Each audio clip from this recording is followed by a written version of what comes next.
Bonjour à tous et bienvenue dans cette nouvelle vidéo du tuto complet Google Sheets. Alors maintenant on a terminé l'affichage de nos données, on a un tableau clair et bien trié, on a du format conditionnel, de la validation de données, donc on a terminé la partie affichage et on va passer maintenant à la partie analyse de données. Et pour ça on va commencer par voir les fameux tableaux croisés dynamiques. Alors je sais que pour certains le terme tableau croisé dynamique peut être assez compliqué, mais en fait on va voir que c'est très simple à utiliser et on va justement démystifier tout ça dans cette vidéo. C'est parti!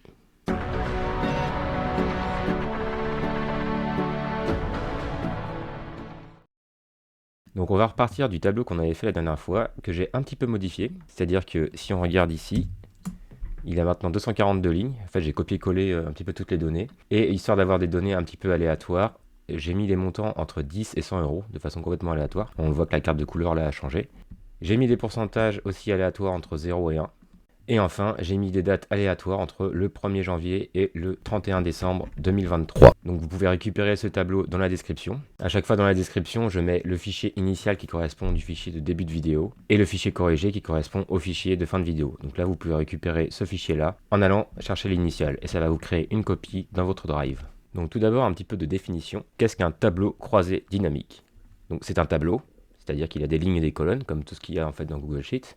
Croisé parce qu'il va nous permettre de croiser des données en ligne et en colonne et faire des agrégations et des calculs. Et dynamique parce qu'il s'adapte automatiquement aux données d'entrée. Donc si je modifie des données dans mon tableau d'entrée, ça va automatiquement modifier les calculs du tableau croisé dynamique. Pour insérer un tableau croisé dynamique, je vais aller dans le menu Insertion, Tableau croisé dynamique. Donc là j'ai une petite fenêtre qui apparaît, il me demande la page de données. Donc comme d'habitude je vais prendre de A2 à J242. Donc là je vais changer 2 pour obtenir à partir de la ligne 2 qui est ma ligne d'en-tête, ou alors je peux utiliser le sélecteur de plage de données et sélectionner toutes mes données. C'est pareil. Alors la suggestion à chaque fois, il va me prendre la ligne 1, mais je veux pas la ligne 1. Ok. Et là, il me demande si je veux l'insérer dans une nouvelle feuille ou dans une feuille existante. Alors moi, je vous conseille, dans une bonne pratique, de toujours l'insérer dans une nouvelle feuille parce que le tableau croisé dynamique, en fait, va avoir une taille différente selon le nombre de données qu'il y a. Je vais faire créer. Et là, il m'a créé une nouvelle feuille marquée tableau croisé dynamique 2. Alors, je vais le renommer en tout court. Donc il m'a créé un tableau croisé dynamique vierge avec, on voit ici, des colonnes, des lignes et des valeurs. Alors déjà pour la couleur du tableau, ça va dépendre de la couleur du thème. Et par exemple, du coup, si je veux changer ma couleur de tableau, ça va être l'accent 1. En fait, si je change l'accent 1, on voit que ça change la couleur du tableau. Donc là, je vais mettre un truc un peu bleuté. Voilà, très bien. Ensuite, j'ai un menu qui est apparu sur la droite, l'éditeur de tableau croisé dynamique. Si je ferme ce menu, on voit qu'il n'y a plus rien. Il faut que je retourne ici dans modifier pour le refaire apparaître. Donc là en fait il me propose des suggestions, mais moi je vais pas utiliser les suggestions parce que ça m'intéresse pas. Et donc un tableau croisé dynamique est composé de plusieurs parties.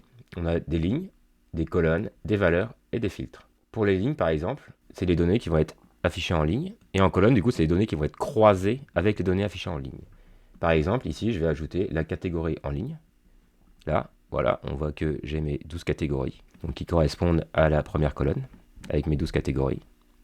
Et en colonne, par exemple, alors je peux soit cliquer sur ajouter ici et sélectionner, soit en fait faire glisser directement où je veux. Et là, par exemple, je vais prendre, ajouter catégorie.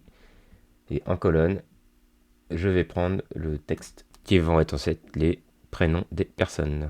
Donc là, j'ai des données de catégorie en ligne et les prénoms des personnes en colonne. Et pour l'instant, je n'ai pas de calcul parce qu'il va falloir que j'ajoute des valeurs. Et par exemple, en valeur, je vais ajouter le montant, vu que j'ai mis des données aléatoires sur les montants.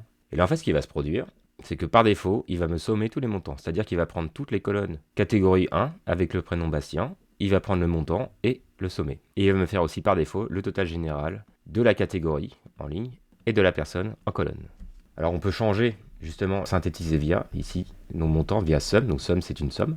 Mais on n'est pas obligé de faire des sommes, on peut faire des comptes. Donc en fait là on va compter le nombre de valeurs qu'il y a à chaque fois. Voilà, ça veut dire qu'il y a 4 valeurs de montants différents sur la catégorie 1 pour Bastien. Et en fait si je double-clique sur ma ligne, enfin sur ma cellule, il va me créer une nouvelle feuille avec le détail de toutes les lignes. Donc là en fait on voit qu'il y a bien 4 lignes. Et si on fait la somme des montants, on est à 149. Et dans mon tableau, si je reviens sur Sum, on est bien à 149. On peut aussi faire les comptes uniques. Donc là, il va compter le nombre de valeurs uniques. Donc là, comme c'est des nombres aléatoires, forcément, elles sont quasiment toutes uniques. On peut faire average qui correspond à la moyenne. On peut faire le max. Donc là, il va chercher à chaque fois le maximum. En fait, ici, si je regarde, mon montant maximum il est de 95 euros et je retrouve bien mon 95 ici. On peut faire le minimum. On peut faire la médiane, le produit. Donc là, en fait, ça va multiplier toutes les valeurs ensemble. Bon, ici ça n'a pas trop d'intérêt, l'écart type ou la variance. Pour moi, je vais laisser somme pour l'instant. Et en fait, comme ça, je peux ajouter autant de lignes, de colonnes et de valeurs que je veux. Par exemple, si je veux ajouter dans les valeurs les pourcentages, je vais prendre pourcentage et je vais les mettre juste en dessous les montants. Et là, on voit qu'il m'a créé une deuxième ligne. Donc à chaque fois, en fait, pour Bastien, du coup, il y a 2 colonnes. Il va y avoir somme de montants et somme de pourcentage. Alors ici, je peux renommer et mettre par exemple somme, parce que là, il me met le nom en anglais. Et ça va automatiquement renommer toutes les cellules. Donc ici, ma somme de pourcentage, en fait, elle ne veut pas dire grand-chose. Je pourrais mettre la moyenne. Voilà, on va dire pourcentage moyen de la valeur. Si je veux ajouter en ligne la date, je clique sur la date et je l'ajoute en dessous. Voilà, et là ce qui va se passer, c'est que du coup, pareil, il va me créer 2 colonnes, une pour la catégorie et une pour la date. Il va dire, catégorie 1, il y a toutes ces dates-là, catégorie 2, 3, 4, 5, 6, etc. Et en fait, je peux aussi réduire toutes les catégories. Donc là, ici, ça va me faire beaucoup de données.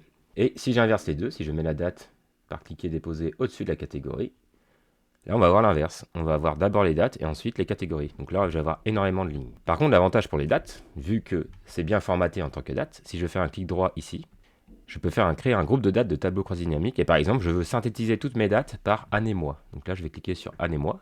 Tac. Et là, on voit que automatiquement, il m'a mis tous les mois de l'année 2023. Enfin, il n'y a que 2023, donc forcément, ça va que être les mois de 2023. Et là, je peux choisir de tout développer et inversement tout réduire. Tac. Et là, du coup, il va me faire les totaux pour tous les mois de l'année. Donc janvier 2023, si on prend le montant de Bastien, c'est 330 €. Et si je double-clique dessus, hop, il va me recréer une feuille en me disant, voilà, Bastien sur janvier 2023, ça correspond à ces 4 valeurs, enfin ces 4 lignes. Et si je développe, là, j'ai bien toutes mes catégories à l'intérieur. Donc les dates, justement, si la colonne est bien formatée en date, ça va être super puissant pour le tableau croix dynamique parce qu'on va pouvoir concaténer toutes les valeurs directement par date, enfin par mois, année, par un petit peu tout ce qu'on veut en fait. Ensuite, dans les paramétrages ici, je peux choisir, parce que du coup, si je vais tout à la fin de mon tableau, je vais avoir la somme de montants et la moyenne des pourcentages total. En fait, si je déclique sur afficher les totaux, là, il va m'enlever les totaux de lignes en bas. Pareil par catégorie, en fait. Hop, si je clique, à chaque fois, il va me faire justement la somme de tout janvier. Et si je déclique, il ne me fera pas en fait la somme totale. Là, si on voit, si on réduit janvier, enfin, là, il me le fait si je réduis. Répéter les lignes, ça permet de répéter à chaque fois en fait le mois, toutes les lignes. Bon, c'est pas forcément très utile. Donc pareil ici en colonne texte, afficher les totaux. Tac, tac, tac. Voilà, si je décloche, j'aurai pas les totaux à la fin. Si je coche, j'aurai les totaux. Qui va nous être très utile après. La dernière valeur, c'est le filtre. Par exemple, ici, je me dis, je veux pas afficher toutes mes catégories, je veux afficher que un certain nombre de catégories. Donc là, dans mon filtre, je vais ajouter mes catégories. Et là, j'ai comme un filtre classique, en fait, je peux faire un filtre par condition ou par valeur. Et là, par exemple, je peux choisir, je veux que mes catégories 1, 2, 3, 4. Je fais OK. Et là, on voit que à chaque fois, j'ai que mes catégories 1, 2, 3, 4, si elles existent. Là, 1, 3, 4, par exemple, sur juillet 2023, je n'ai pas de catégorie 2. C'est dû au fait que j'ai mis justement des dates aléatoires et des nombres aléatoires, donc tout n'est pas forcément représenté. Et là, du coup, ça va adapter entièrement le tableau selon le filtre. Donc là, le total général sera adapté et ne prendra en compte que les catégories 1, 2, 3 et 4. Et si j'en sélectionne tout, et je valide, ça fonctionne. Et je peux ajouter comme ça autant de filtres que je veux. Par exemple, je vais refaire un filtre, enfin je vais mettre un filtre par date, et je me dis, en fait, je vais filtrer par condition, et je veux toutes les dates avant, allez, on va dire 1er juin, avant juin 2023. C'est pas aujourd'hui, c'est date exacte, c'est pas là qu'il fallait la mettre, c'est ici. Ok, voilà. Et là, on voit que j'ai tous mes mois de janvier à mai, et je n'ai pas les mois après. Donc avec ça, en fait, je peux complètement filtrer tout ce qui va être mis justement sur affiché et calculé du coup dans mon tableau 3D dynamique. Plus on affiche de choses et plus moins le tableau devient lisible. Donc moi je vous conseille à chaque fois en fait, enfin tout dépend de ce que vous voulez faire et analyser, de faire plusieurs tableaux en fonction de ce que vous voulez analyser. Par exemple ici moi je me dis là je veux juste synthétiser les dates par année mois, voilà, juste avoir mon calendrier de l'année on va dire. Donc je vais enlever la partie catégorie. Et je pourrais me créer un autre tableau croix dynamique dans une feuille à côté juste avec les catégories et sans les dates par exemple. Et là on voit que par exemple si avril je double-clique sur François, hop, 72 €. Voilà, on voit qu'il y a une seule ligne. Il me recrée à chaque fois mes feuilles de détail, en fait, du calcul par cellule. Donc là, je vais les supprimer parce que ça va rapidement faire beaucoup trop de feuilles. Là, détail et supprimer. Et enfin, on peut aussi faire des calculs directement dans le tableau.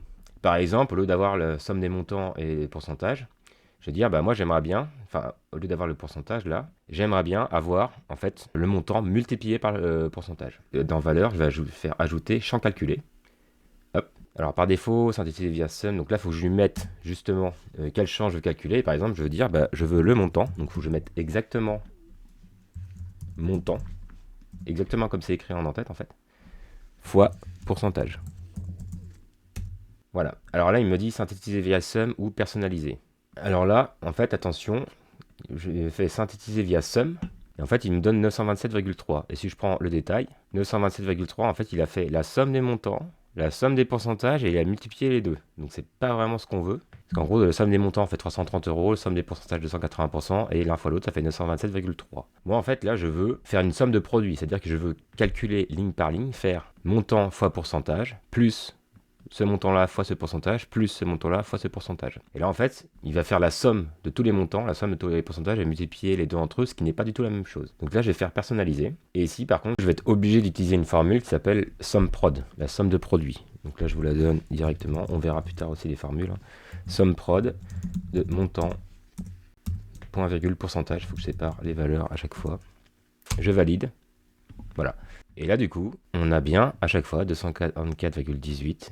C'est-à-dire la somme ici de montant fois pourcentage, plus montant fois pourcentage, plus montant fois pourcentage. Si je fais la somme de tout ça, ça fait bien 244, alors 18 parce qu'il y a un nombre de chiffres, voilà, après la virgule qui n'est pas le même. Et après, du coup, il a perdu un petit peu le euro. Bon, c'est pas très grave. Il suffit de sélectionner les cellules et de remettre en format monétaire. Et de faire ça à chaque fois. Et là, on peut dire montant fois pourcentage.